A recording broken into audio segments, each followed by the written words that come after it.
Hello students, how are you? I hope you all are fine and studying well. Okay. As you all know, in last lecture, what we did, we discussed solutions of exercise 4.1 and 4.2, and I hope there won't be any doubts regarding those exercises now. ठीक है? अब आपको उसमें कोई doubt नहीं होगा. तो अब हम आज के लेक्चर में क्या करने वाले हैं? ठीक है? In today's lecture, we will discuss solution of remaining exercises. ठीक है? जो बची हुई एक्सरसाइज है आपके चैप्टर 4 की exercise 4.3 and exercise 4.4 that we will be discussing here. ठीक है? Again, I am discussing only selected problems as these exercises are very simple. I hope after watching this video, you will be able to solve the remaining questions also. ठीक है? Thank you. Hello students, how are you? I hope you all are fine. As you all know, in last lecture we discussed solutions of exercise 4.1 and 4.2. ठीक है? So in today's lecture we will discuss solutions of exercise 4.3 and 4.4. So ठीक है? Open your book and see question number 1. Question number 1 क्या कहता है? Draw the graph of each of the following linear equations in two variables. आपको इन चारों part के क्या करना है? ग्राफ ड्रॉ करना है. ठीक है? First one is x plus y equal to 4, second is x minus y equal to 2, third is y equal to 3x and 4 is 3 equal to 2x plus y. Okay, तो here again I will be discussing only two parts. Part second and fourth remaining you have to plot on your own. ठीक है? तो second part है x minus y equal to 2. ठीक है? जब आप x equal to 0 put करेंगे तो आपको y कितना मिलेगा? -2. So 0 comma -2 is a point. x equal to 0, y is -2. Similarly, when you put x equal to 1, you will get y equal to -1. So 1 comma -1 is a point. तो ये आपके दो point हो गए.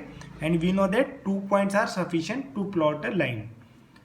कम to fourth point. Similarly fourth is 3 equal to 2x plus y. जब आप x equal to 0 put करेंगे तो this will become 0. So you will get y equal to 3. तो x इक्वल टू 0 पे y इक्वल टू 3. ठीक है? when you get x equal to 1, when you put x equal to 1, you will get y equal to 1. ठीक है? because 2 into 1 is 2, so 3 minus 2 will become 1. so when x is equal to 1, you will get y equal to 1. so these are the points. so this one is for second part and this one is for fourth part. now what we'll do, we will plot them one by one. ठीक है? now let us see. This is your graph. ठीक है? so first we have to plot 0 comma -2, 0 comma -2. so 0 comma -2 will be this. ठीक है? this is your 0 comma -2. now next one is 1 comma -1. so 1 comma -1 will be x is 1, y is -1. so this will 1 comma -1. and now what you have to do, simply you have to join these 2 points. that will be your required graph. ठीक है? so this is how we will join it. so this line corresponds to x minus y equal to 2. ठीक है? so we will write x minus y equal to 2. now fourth one is 3 equal to 2x plus y. when x is equal to 0, y equal to 3. x is equal to 0, y equal to 3. so this is your 0 comma 3. next one is 1 comma 1. 1 comma 1 is x1, y1. so this will be your 1 comma 1. now again what you have to do, you have to simply join the points. ठीक है? now join it. ठीक है? so this will be your graph for equation 3 equal to 2x plus y, or we can say 2x plus y equal to 3. clear? so this is your first question. now come to second question. it's a good question actually. ठीक है? you can mark it as important. okay, now give the equations of two lines passing through 2 14. How many more such lines are there. ठीक है, आपको देना है कि 2 line की equation देनी है, सॉरी आपको 2 लाइन्स की इक्वेशन देनी है विच पासिस थ्रू 2,14। ठीक है, how many more such lines are there and why. अच्छा, ऐसी कितनी लाइन्स हैं और क्यों हैं। ठीक है, तो first of all let us find 2 equations. ठीक है, आप मान लीजिए let x plus y equal to k be such a line. देखो आपने मान लिया x plus y equal to k कोई लाइन है। अब देखो x प्लस वाई की एक लाइन है, तो and we know that it is passing through 2,14। वो कहाँ से पास हो रही है, 2,14 से। तो इट मीन्स जब हम x इक्वल टू 2 और y इक्वल टू 14 पुट करेंगे तो इसको सेटिस्फाई करेगा। तो x इक्वल टू 2 पुट किया, y इक्वल टू 14 किया, so this will give you k equal to 16। ठीक है, तो k इक्वल टू 16 यहाँ पे पुट करेंगे तो x plus y equal to 16, ये आपकी एक रिक्वायर्ड इक्वेशन होगी विच पासिस थ्रू 2,14। समझ में हमने क्या किया, हमने पहले एज्यूम किया कि x plus y equal to k कोई लाइन है। ठीक है, अब x प्लस वाई एक लाइन है जो 2,14 से पास हो रही है, तो 2,14 इसको सेटिस्फाई करेंगे, तो हमने x इक्वल टू 2 पुट कर दिया, y इक्वल टू 14 पुट कर दिया, तो हमें k की वैल्यू कितनी मिली 16। तो k इक्वल टू 16 यहाँ पे पुट करेंगे तो ये इक्वेशन बन जाती है x plus y equal to 16। ठीक है, तो एक तो इक्वेशन होगी, आप एक और फाइंड करनी, उसने 2 इक्वेशंस बोला है ना, तो let 2x plus 3y equal to K dash be another line through 2,14। हमने माना 2x plus 3y equal to K dash एक और लाइन है जो 2,14 से पास हो रही है। अब ये 2,14 से पास हो रही है तो हमें इसमें x की जगह 2 पुट करना है और y की जगह 14। सो 2,2 plus 3,14 equal to K dash, तो ये 4 plus 42 equal to K dash. It implies आपको के डैश कितना मिला 46। तो 46 यहाँ पे पुट कर दीजिए, तो आपकी इक्वेशन कितनी होगी 2x plus 3y equal to 46। It passes through 2,14। ठीक है, अब आपको नेक्स्ट पार्ट में क्या पूछा है, how many more such lines are there and why. तो ऐसी कितनी लाइन्स हो सकती है, there can be infinitely many lines. Infinite क्यों हो सकती है, क्योंकि कोई भी एक पॉइंट है उससे पास तो कितनी भी लाइन्स हो सकती है ना। सपोज ये कोई आपका पॉइंट है, क्या कहा, ये आपका 2,14 एक पॉइंट है, तो इससे तो एक लाइन ये पास हो सकती है, एक ही हो सकती है, एक ही हो सकती है, एक ही हो सकती है। तो there can be infinitely many lines which passes through 2,14। ठीक है, तो हम लिखते हैं there are infinitely many such lines as there, ऐसी कितनी लाइन्स होगी infinitely, as through a point, एक पॉइंट से infinite number of lines can be drawn. ठीक है, एक पॉइंट से infinite number of lines can be drawn. ठीक है, so this is your question number 2। Now come to question number 3। Question number 3 क्या कहता है, पढ़िए। If a point 3,4 lies on the graph of the equation 3y equal to ax plus 7, find the value of a। आपको क्या बोला है, 3,4 इस पे लाई करता है, इसका मतलब 3,4 इसको सेटिस्फाई करेगा। ठीक है, तो क्या लिखेंगे, 3,4 lies on 3y equal to ax plus 7। It means x equal to 3 and y equal to 4 will satisfy this equation. तो इस इक्वेशन में x की जगह 3 पुट कर दो, y की जगह 4 कर दो, तो 3 into 4 equal to a, x की जगह 3 plus 7, 12 equal to 3a plus 7। So 3a कितना होगा 12 minus 7, so 3a will become 5 and a will become 5/3। So this is your solution. ठीक है, now come to question number 4। ध्यान से सुनिए। ठीक है, a taxi fare in a city is as follows. Taxi fare की बात चल रही सिटी में। For the first kilometre the fair is ₹8 and for the subsequent distance it is ₹5 पर किलोमीटर। पहले किलोमीटर के लिए तो फेयर होगा ₹8, पहले किलोमीटर के लिए फेयर होगा ₹8 और जो रिमेनिंग किलोमीटर्स होंगे उनके लिए होगा ₹5 पर किलोमीटर। ठीक है, आपको क्या करना है, distance covered as x and total distance covered कितना है, x किलोमीटर है और टोटल फेयर कितना है, y। आपको इसको रिप्रेजेंट करना है लीनियर इक्वेशन की फॉर्म में एंड उसका ग्राफ भी आपको बनाना है। ठीक है, तो हम कोशिश करते हैं। ओके, डिस्टेंस कवर्ड कितना है बेटा, x किलोमीटर।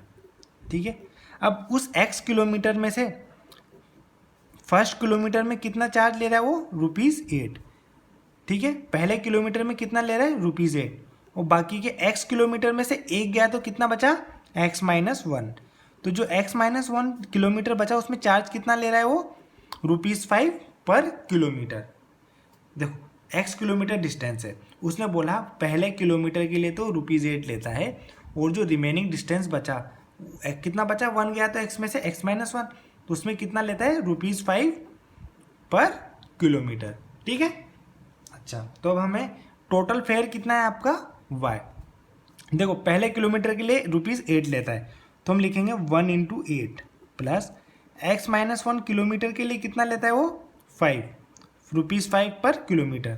तो ये टोटल फेयर कितना देगा आपको y। 1 किलोमीटर के लिए तो लिया उसने ₹8 और जो रिमेनिंग x-1 किलोमीटर हुआ उसके लिए उसने लिया ₹5 पर किलोमीटर के हिसाब से। तो ये आपकी इक्वेशन बन गई है। अब इसको सॉल्व कर लीजिए, 8 + 5x - 5 = y।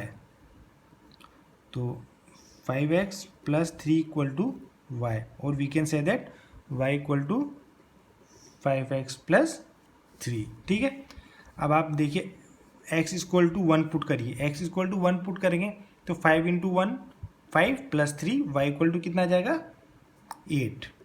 ठीक है, अब आप x = 2 पुट करिए तो 5 × 2 = 10, 10 + 3 13 तो y = 13। आप इसको ऐसे भी बना सकते हैं, when x = 1 y = 8, when x = 2 y = 13। ठीक है, 2 पॉइंट सफिशिएंट है एक ग्राफ को बनाने के लिए, स्ट्रेट लाइन ग्राफ को। ठीक है, तो आपके पॉइंट्स क्या क्या हो गए, 1,8 एंड 2,13। इसको प्लॉट करना है हमें। तो x is 1, y is 8, so this is 1,8 and 2 next is 2,13। तो x is 2 and y is 13। ठीक है, बस अब सिंपली आप हो गया। अब आपको इसको ज्वाइन कर देना है, बस ये आपने ज्वाइन कर दिया।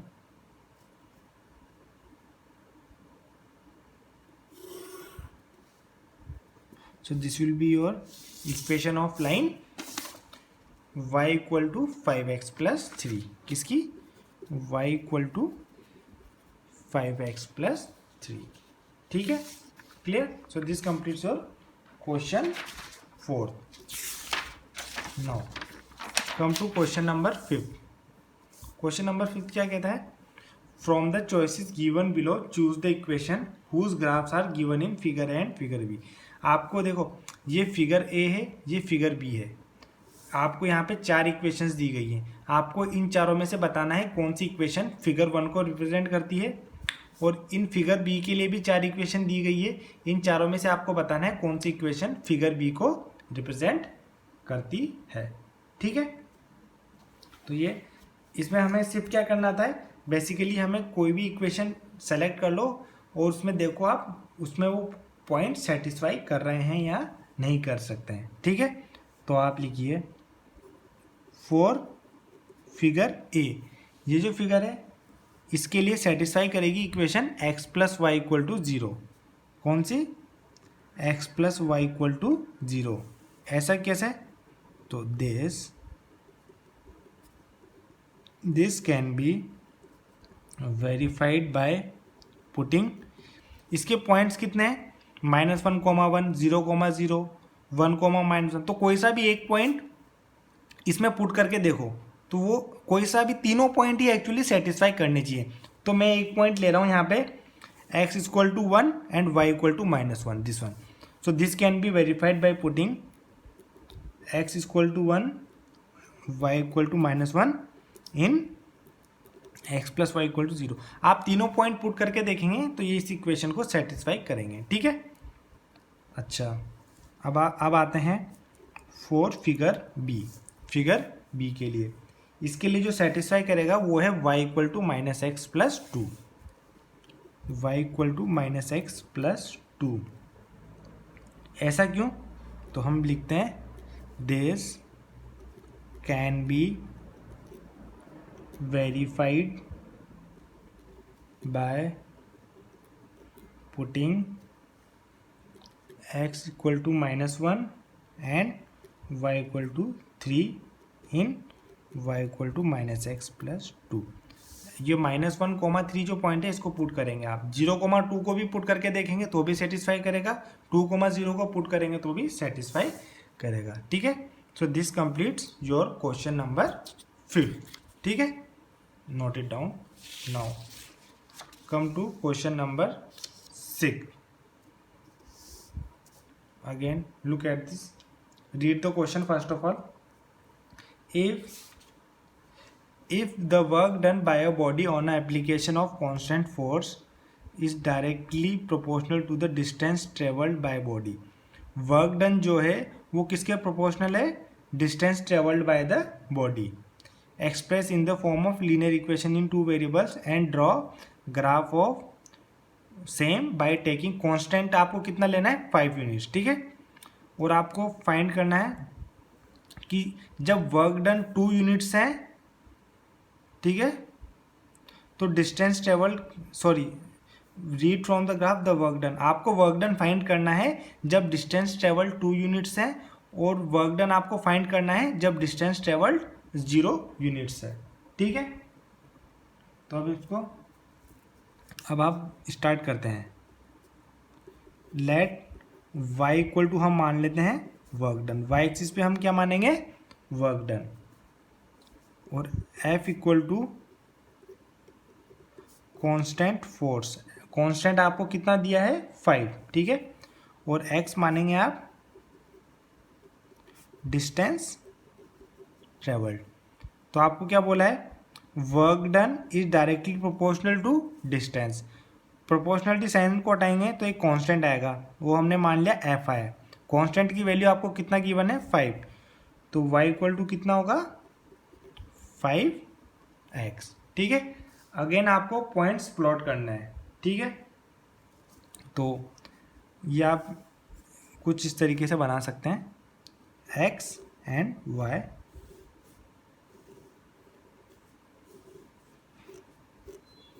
x को 0 पुट करेंगे तो y की वैल्यू भी कितनी आएगी? 0। x की वैल्यू 1 पुट करेंगे तो y की वैल्यू कितनी आएगी? 5 × 1 5।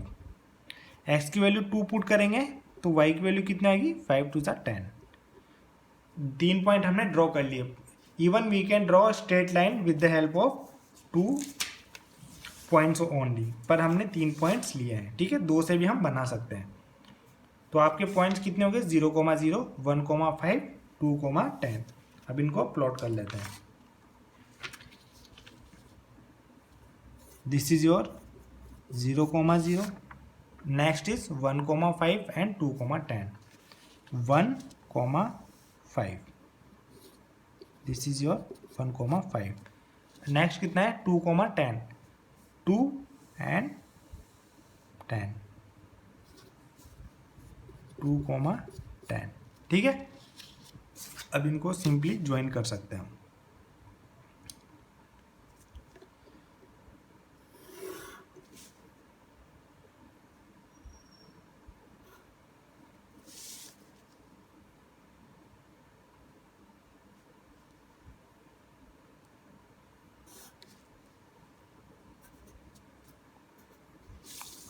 ये आपकी लाइन होगी। कौन सी इक्वेशन क्या है? y = 5x, ठीक है। This is your y = 5x। अब आपसे कुछ और पूछा है, इसने क्या पूछा है, read from the graph work done when distance travelled by the body is 2 units. जब डिस्टेंस कितना है 2 यूनिट्स है तो कितना वर्क डन है। ठीक है, तो देखो ये हमारी एक्स एक्सिस है, ये हमारी एक्स एक्सिस है और ये हमारी वाई एक्सिस है। ठीक है, एक्स एक्सिस पे हमने क्या माना था डिस्टेंस और वाई एक्सिस पे क्या था हमारा वर्क डन। तो जब डिस्टेंस 2 है, डिस्टेंस 2 है तो आपको पूछा है कितना वर्क डन है। तो देखो ये डिस्टेंस 2 है तो इसके करस्पॉन्डिंग आप यहाँ पे आइए लाइन पे जहाँ इंटरसेक्ट कर रहा है वहाँ से आप उसके करस्पॉन्डिंग वाई देखिए, तो वाई कितना रहा है 10। तो जब आपका डिस्टेंस ट्रेवल 2 यूनिट्स है तो आपका वर्क डन कितना है 10 यूनिट्स। सिमिलरली आपका जब डिस्टेंस ट्रेवल 0 है मीन्स डिस्टेंस ओरिजिन पे है तो वाई कोऑर्डिनेट भी कितना है, उसका वर्क डन भी 0 है। देखो उसने पूछा है जब आपका डिस्टेंस ट्रेवल 2 यूनिट्स है तो आपका वर्क डन कितना है। तो डिस्टेंस हमने 2 यूनिट्स ट्रेवल किया तो हमने इसको देखा इस ग्राफ को कहाँ पे इंटरसेक्ट कर रहा है, वहाँ से परपेंडिकुलर डाला वाई एक्सिस पे तो हमारा है 10। तो जब हमारा डिस्टेंस ट्रेवल 2 यूनिट्स है तो वर्क डन है 10 यूनिट्स। ठीक है, जब हमारा सेकेंड पार्ट पूछा है डिस्टेंस ट्रेवल्ड इज 0 तो डिस्टेंस ट्रेवल 0 है तो वाई भी मतलब वर्क डन भी कितना है 0 है। ठीक है, तो हम लिख देते हैं अब फ्रॉम ग्राफ। ठीक है, फ्रॉम ग्राफ व्हेन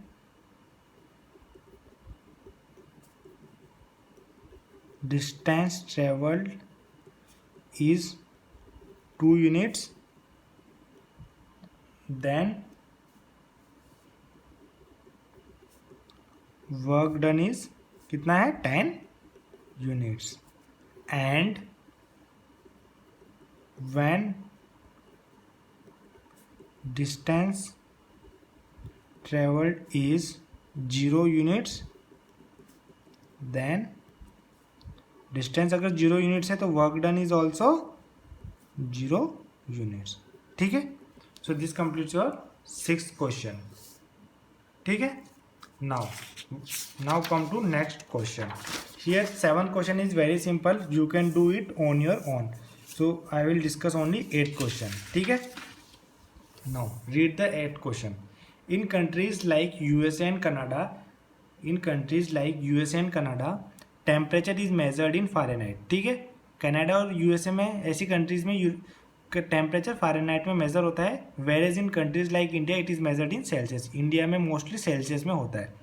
तो आपको फ़ारेनहाइट और सेल्सियस में एक लीनियर इक्वेशन दी गई है, वो ये है F = 9/5C + 32। तो आपको क्या करना है, फर्स्ट आपको इसमें 5 पार्ट पूछे गए। तो फर्स्ट पार्ट है draw the graph of linear equation using Celsius for x axis and Fahrenheit for y axis. X axis पे तो आपको लेना है सेल्सियस और वाई एक्सिस पे लेना है आपको फ़ारेनहाइट। ठीक है, तो आपने इक्वेशन लिखी F = 9/5C + 32। अब वैल्यूज पुट करने, ठीक है, तो वैन C = 0, C = 0 पुट करेंगे तो F कितना आएगा 9/5 × 0 + 32। तो F आ जाएगा आपका 32। ठीक है, जब C और F, जब आपने C 0 पुट किया तो F कितना आया 32। अब आप पुट करिए 10 वैन C = 10 तो F कितना आ जाएगा 9/5 × 10 + 32। ये 9 × 2 = 18, 18 + 32 इज 50। तो F is 50। When C is 10, F is 50। तो आपके 2 पॉइंट्स क्या है 0,32 एंड 10,50। तो आपको इसको क्या करना है ग्राफ बनाना है 0,32 10,50। ठीक है, तो 0,32 तो 0,32 next is 10,50। So this is your 10, this is your 50। बस आपको सिंपली इसको ज्वाइन कर देना है। So that will be your graph for the equation, which equation F equal to 9/5 C plus 32, F equal to 9/5 C plus 32। ठीक है, clear. Now come to next point. If the temperature is 30 degree Celsius, what is temperature in Fahrenheit. ठीक है, तो temperature Celsius में कितना है 30, आपको किस में फाइंड करना है, फ़ारेनहाइट में। तो आपकी इक्वेशन है F equal to 9/5 into C plus 32। Temperature 30 दिया हुआ है, तो 9/5 इंटू 30 प्लस 32, ये 30 गया 6 times, 9 6 54 plus 32, this will give you 86। तो फ़ारेनहाइट कितना आ गया, 86। ठीक है, clear. Now come to next part, third part. If temperature is 95 degree Fahrenheit, what is temperature in Celsius. अब आपको फ़ारेनहाइट में दिया हुआ है और आपको सेल्सियस में फाइंड करना है। तो हमारी इक्वेशन क्या है, F equal to 9/5 C plus 32। Fahrenheit कितना दिया गया है आपको, 95, तो फ़ारेनहाइट की जगह पुट करी 95 इक्वल टू 9/5 C प्लस 32। तो 95 माइनस 32 कितना जाएगा, 9/5 C। 95 minus 32 will become 63 equal to 9/5 C। ये 9 की टेबल में 7 टाइम्स, तो C कितना जाएगा, 7 5 35। ठीक है, तो जब फ़ारेनहाइट 95 होगा तो सेल्सियस कितना होगा, 35 डिग्री। ठीक है, फोर्थ पार्ट है। If temperature is 0 degree Celsius, then what is temperature in Fahrenheit? And if temperature is 0 degree Fahrenheit, what is temperature in Celsius? उसने बोला है कि जब टेम्परेचर 0 डिग्री सेल्सियस है तो फ़ारेनहाइट में कितना होगा, और अगर फ़ारेनहाइट में 0 डिग्री फ़ारेनहाइट है तो सेल्सियस में कितना होगा। ठीक है, तो हम सॉल्व करते हैं 1 बाय 1। इफ़ हम मानते हैं सेल्सियस में 0 है, इफ़ C इक्वल टू 0, तो फ़ारेनहाइट में कितना होगा बेटा, 9/5। हमें पता है फ़ारेनहाइट कितना है, 9/5 C प्लस 32 होता है, तो C की जगह 0 पुट कर देते हैं हम, इंटू 0 प्लस 32, तो दिस विल गिव यू 32। तो जब सेल्सियस में डिग्री है 0 है, तो फ़ारेनहाइट में कितना है, 32। तो आप क्या लिखेंगे, if C equal to 0 degree Celsius, then Fahrenheit equal to 32 degree Fahrenheit. अब उसने पूछा है अगर फ़ारेनहाइट 0 है तो सेल्सियस कितना होगा। ठीक है, तो उसने क्या पूछा है, इफ़ फ़ारेनहाइट इक्वल टू 0 तो सेल्सियस कितना होगा। तो हमें पता है फ़ारेनहाइट इक्वल टू कितना होता है, 9/5 C प्लस 32। फ़ारेनहाइट 0 पुट कर दिया, तो 9/5 C प्लस 32, तो ये 9/5 C कितना हो गया, माइनस 32। तो C कितना हो गया, minus 32 into 5/9, so this will give you C equal to minus 17.77। ठीक है, तो आप लिखेंगे when F equal to 0 degree Fahrenheit, then C equal to minus 17.8 degree Celsius. ठीक है, now come to last part of this question. Is there a temperature which is numerically the same in both Fahrenheit and Celsius, if yes find it. क्या ऐसा कोई temperature है जहाँ पर वो Fahrenheit और सेल्सियस दोनों में सेम होगा, अगर ऐसा है तो फाइंड कीजिए। ठीक है, तो हमें तो पता है F equal to 9/5 C plus 32 होता है। अब हम मान लेते हैं कि F equal to C means Fahrenheit और सेल्सियस दोनों बराबर हैं, वो कोई टेम्परेचर होगा। तो F की जगह, C की जगह भी हम क्या पुट कर देते हैं, F पुट कर देते हैं। तो F इक्वल टू 9/5 C की जगह F प्लस 32, तो ये बचा F minus 9/5 F equal to 32।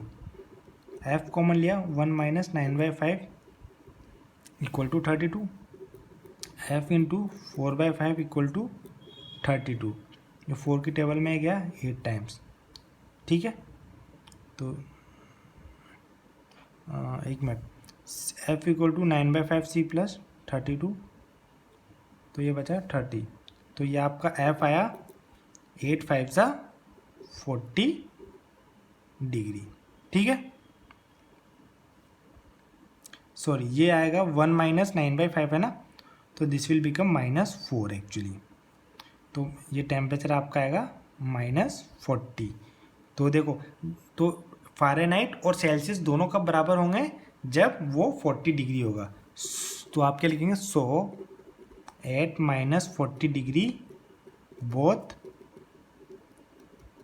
Fahrenheit and Celsius are same. ठीक है, तो 40 डिग्री पे फ़ारेनहाइट और सेल्सियस दोनों क्या होंगे, सेम होंगे। This completes your exercise 4.3। Exercise 4.3 मैं डिस्कस नहीं कर रहा हूँ क्योंकि उसमें ओनली 2 क्वेश्चंस हैं। They are very very simple and I hope you can complete them also. ठीक है, थैंक यू।